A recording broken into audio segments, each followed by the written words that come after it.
Hello friends, welcome back to the new tutorial of the FastAPI. Today we are going to learn FastAPI file upload, CSV and store in Postgres. So those who haven't subscribed my channel yet, please do subscribe my channel, and if you like the video, please do like, share and comment on my video.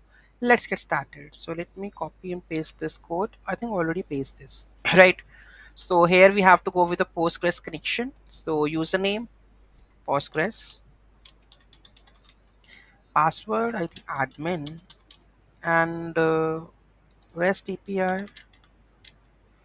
Let's log in with the PG admin.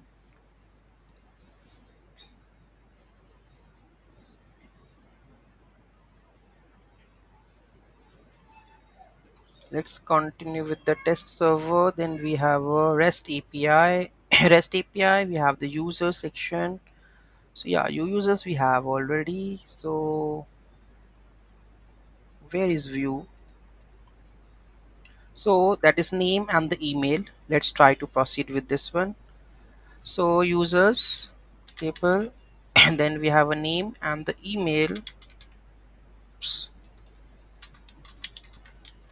Okay, so let's move to the next. So here we have to mention the name and the email.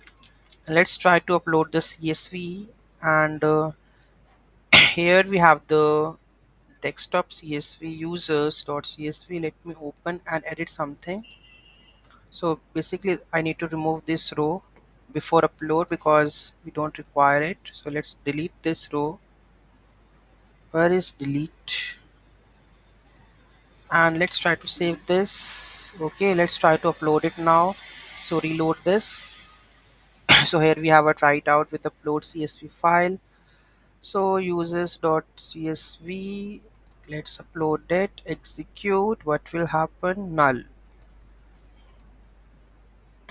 Any error we are throwing it up? No. Why it's showing the null? So we have a users table.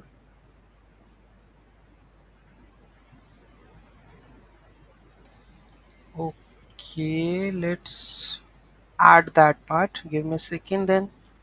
Control set, add this, save this, save. Let's try to upload again. Maybe that's maybe the issue.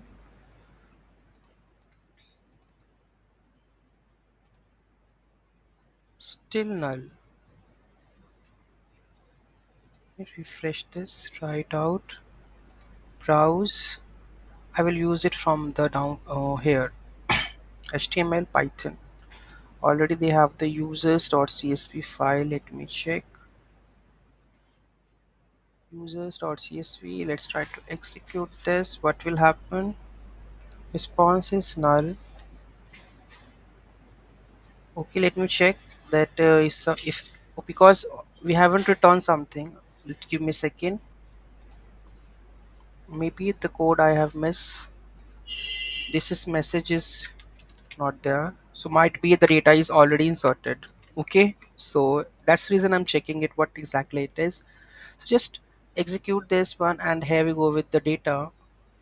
So if I just scroll down here, you can see all the data is inserted with the name is changed with the ID, right? So here you can see the data is there, right?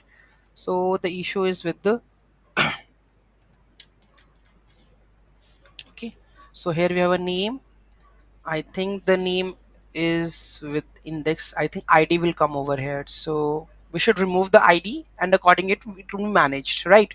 So but exactly it is stored in the PostgreSQL. So let's understand the code. Okay. So here we go with this one. So we are using the SQL Alchemy and the Fast API. So make sure you have to respective packages to be installed. Now PostgreSQL connection string. So make sure you have a username, password and DB name. Okay, so base declarative base. So to connect with this SQL, we have to declare the base right here, and then we have a class. So here we have a class table name, and here we define what the parameters should be there. Should be ID, name, and the email. Now create the engine and the session with the help of this. Okay, and initialize the fast API. Then we have upload CSV endpoint, and this is a function, asynchronous function. Check if the file is ends with the CSV or not. If not, then throw an error that only CSV files are allowed. Read the CSV file of its content. Let's read it. Pass the data of the CSV. Then store the data in the PostgreSQL. Initialize the session local with assigned with the DB. Then here we are going to read the CSV and get the row 0 and the 1, and then add the item, commit and the close, and return that the CSV file uploaded and store data is stored in the PostgreSQL. Okay, very easy, very simple. Any doubt, any query in that, do let me know in the comment section. Thank you so much for watching this video, and please don't forget to like, share and comment on my video. Have a nice day.